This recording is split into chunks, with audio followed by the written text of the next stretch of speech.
ये है guys brand new iPhone 17 और आज इसका रिव्यू हम आपके साथ शेयर करने वाले हैं क्योंकि आज का रिव्यू थोड़ा सा डिफरेंट स्टाइल में होने वाला है क्योंकि आज है हमारे साथ मिस्टर निखिल कौशल। स्वागत तो करो हमारा। और ये लड़का पहले यूज करता था आईफोन 13। ये है इनके पास आईफोन 13 और इन्होंने ब्रांड न्यू आईफोन 17 परचेज किया है सेम ही कलर में जो हमारे पास है सेज ग्रीन कलर। और आज हम इनसे पूछेंगे आईफोन 13 के बाद अपग्रेड करके क्या फील हो रहा है, क्या अपग्रेड आपको लगा और कोई कमी लगी हो तो वो भी ये हमारे साथ शेयर करेंगे। तो सबसे पहले आप बताओ आपको बिल्ड क्वालिटी कैसी लगी इसकी? बिल्ड क्वालिटी देखो आईफोन 13 सॉलिड है, उसी तरह से ये भी सॉलिड है, लेकिन ये मुझे काफी लाइट वेट लगा और मैंने इसे बिना टेम्पर्ड ग्लास के एक दिन भी यूज किया है और इसमें एक भी स्क्रैच नहीं आया क्योंकि इसमें एप्पल ने नेक्स्ट जनरेशन सेरेमिक शील्ड 2 देके रखी है, उस वजह से स्क्रैचेस नहीं आएंगे।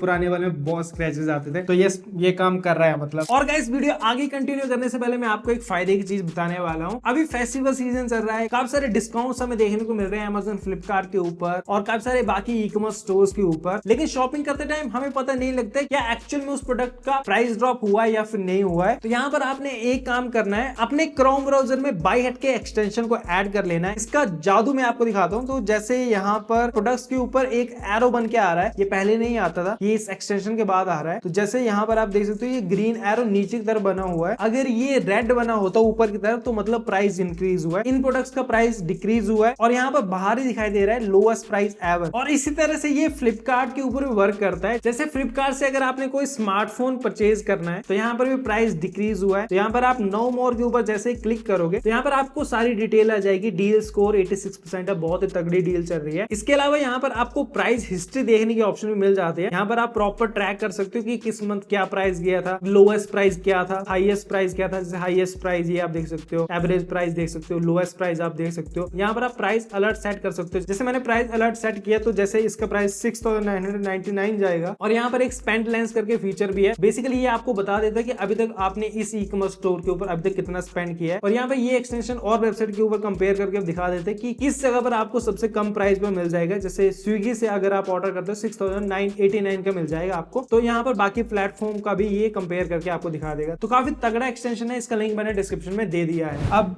नेक्स्ट इसमें कैमरा कैप्चर बटन और एक्शन बटन देके रखा है, ये भी यूज किया आपने? हाँ मैंने यूज किया। अभी तो फिलहाल नया जैसे मैंने लिया है तो जो कैमरा कैप्चर बटन है उसे मैं काफी यूज कर रहा हूँ। काफी मजा आ रहा है कि एक नई चीज करने को मिल रही है जो आईफोन 13 में नहीं थी। इससे पहले मेरे पास आईफोन 12 था, उसके बाद 13 मैंने लिया और सीधा मैंने जंप किया आईफोन 17 पर और काफी मजा आ रहा है इसको चलाने में। और एक और बात, आपने आईफोन 16 प्रो क्यों नहीं लिया सेल में? यही क्यों लिया? देखो 16 प्रो जो है इससे सस्ता मिल रहा था, लेकिन मुझे अपग्रेड करना था और मैंने आईफोन 16 प्रो को यूज भी किया है। बट बात क्या है कि अब नया डिवाइस लॉन्च हुआ है तो उसका ज्यादा रोला रहता है कि हाँ जैसे मैंने ले लिया आईफोन 17 तो सभी पूछने भाई आया दिखा दे रहा आईफोन 17 कैसा है, तो वो थोड़ा सा रहता है, इसलिए मैंने ये ले लिया और वैल्यू फॉर मनी भी मुझे यही लगा। सीधी सी बात बोलूं गाइस, तो हमने खुद कंपैरिजन किया था और निखिल ने पूछा भी था कौन सा सही रहेगा, तो फिर मैंने कहा कि 17 अच्छा है क्योंकि पहले हमें लग रहा था कि 17 अच्छा नहीं होगा। जब हमने रियल लाइफ में कंपैरिजन किया है ना तो उसमें कुछ फायदे हैं, टेलीफोटो लेंस का फायदा है, लेकिन ओवरऑल जो है ना ये ज्यादा बढ़िया है। डिस्प्ले हो गई, फ्रंट कैमरा हो गया, बाकी चीजें भी हैं वो आगे डिस्कस करेंगे। चलिए ये सब हो गया, इसके अलावा आपको और क्या अपग्रेड फील हुआ? सबसे पहले तो मुझे डिस्प्ले में फील हुआ, जो इसमें 120 हर्ट्ज का रिफ्रेश रेट है वो मैं 13 यूज करता था तो 60 हर्ट्ज का रिफ्रेश रेट था और इसमें 120 हर्ट्ज का है, तो वो मुझे सबसे पहले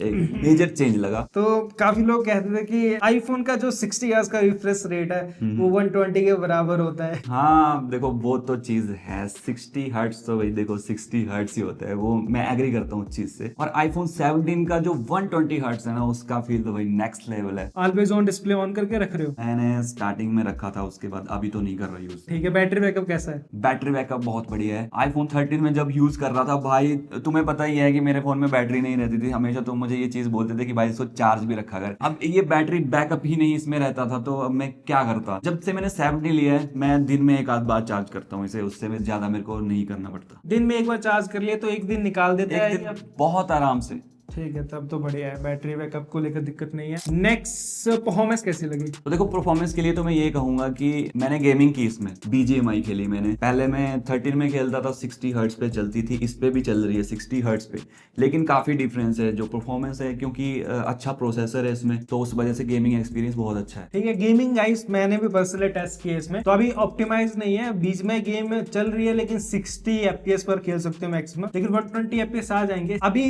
फोन ज्यादा हीट भी नहीं कर रहा है। एक्चुअल में जो पता लगेगा वो तब पता लगेगा जब गेम ऑप्टिमाइज हो जाएगी, 120 FPS पर चलेगी कि फोन हीट हो रहा है या फिर नहीं हो रहा है, वो चीज मैं देखना चाहता हूँ, तो उसके लिए थोड़ा वेट करना पड़ेगा। बाकी कैमरा बताओ भाई, मेरे कैमरा कैसा लगा? कैमरा के लिए तो मैं बोल सकता हूँ कि इसमें भी बहुत बड़ा अपग्रेड दिया है इन्होंने। पहले तो इसमें फीचर दे के रखे हैं 2-3, एक वो जैसे हम फोन को पकड़ते हैं हॉरिजॉन्टल में और उसके बाद हम वर्टिकल में भी बना सकते हैं वीडियो, वो चीजें 2-3 चीजें मुझे अच्छी लगी, क्योंकि कंटेंट क्रिएटर के हिसाब से अगर मैं देखूं तो वो चीज सही है कंटेंट क्रिएटर के लिए, क्योंकि निखिल इंस्टा और फेसबुक पर भी वीडियोस डालता है। हाँ उन चीजों के लिए मेरे को सही लगा। और इसकी जो क्वालिटी है, कैमरा क्वालिटी, वो भी मुझे बहुत सही लगी, मतलब वर्थ करता है कैमरा के लिए। 13 से कितना अपग्रेड लगा? इन दोनों के कैमरा में जो इंप्रूवमेंट का परसेंटेज थोड़ा आप बता सकते हो, आपकी कितनी इंप्रूवमेंट लगी 0 से 100 में, अगर परसेंटेज बतानी हो आपने एक नंबर? देखो कैमरा में इंप्रूवमेंट की बात कहूँ तो 70 to 80% इसमें इंप्रूवमेंट मैंने देखी 13 के कंपैरिजन। हाँ 13 में क्या होता था, जब मैं वीडियोस बनाता था, जैसे मैं सनलाइट में शूट करता था,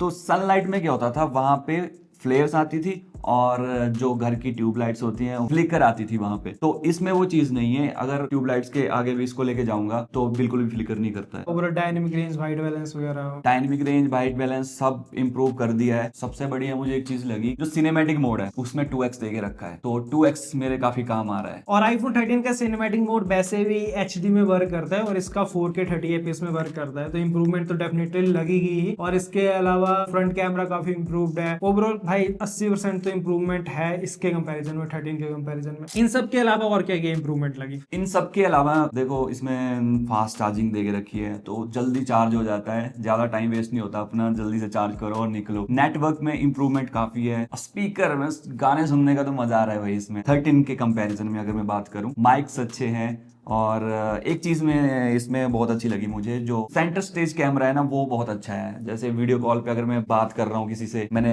सेंटर में फोन रखा है, अगर मैं मूवमेंट भी हो रही है तो वो मुझे मेरी मूवमेंट के हिसाब से मुझे कैप्चर कर रहा है, सेंटर में रखता है। हाँ, तो वो भी मुझे बहुत अच्छी चीज लगी इसकी। अभी लास्ट में एक लास्ट सवाल पूछता हूँ मैं निखिल से, मोस्टली वो ही कमेंट सेक्शन में पूछा जा रहा है आजकल। आपने iPhone 17 लिया, ठीक है, जिन लोगों के पास iPhone 15 है या फिर पीछे वाला कोई मॉडल है, क्योंकि निखिल चैनल को मैनेज करते हैं, जितने भी फोन आते हैं स्टूडियो में ये सभी इन्होंने यूज किए हैं। तो जिनके पास अगर iPhone 15 है, 14 है, 13 है, iPhone 16 Pro, 16 Pro Max है, तो उन्हें क्या iPhone 17 परचेज करना चाहिए या फिर नहीं करना चाहिए? देखो हाँ, मैं यही कह सकता हूँ कि जिनके पास पहले से प्रो मॉडल्स हैं, 16 Pro, 16 Pro Max हैं, तो वो 17 पे अपग्रेड करना रहने दें। जिन्होंने पहले प्रो मॉडल्स यूज नहीं किए हैं तो वो डेफिनेटली 17 की तरफ जाएं। अगर आप iPhone 15 या फिर 14 या फिर 13 या फिर पीछे वाला कोई भी मॉडल यूज कर रहे हो, तो फिर अगर आप iPhone 17 की तरफ जाते हो तो फिर आपको बहुत बड़ा अपग्रेड लगेगा। और अगर आप ऑलरेडी iPhone 16 Pro या फिर 16 Pro Max यूज कर रहे हो, तब अपग्रेड नहीं भी करोगे तो चल पड़ेगा। उन लोगों को 17 Pro या फिर 17 Pro Max की तरफ जाना चाहिए। और अगर आप iPhone 15 Pro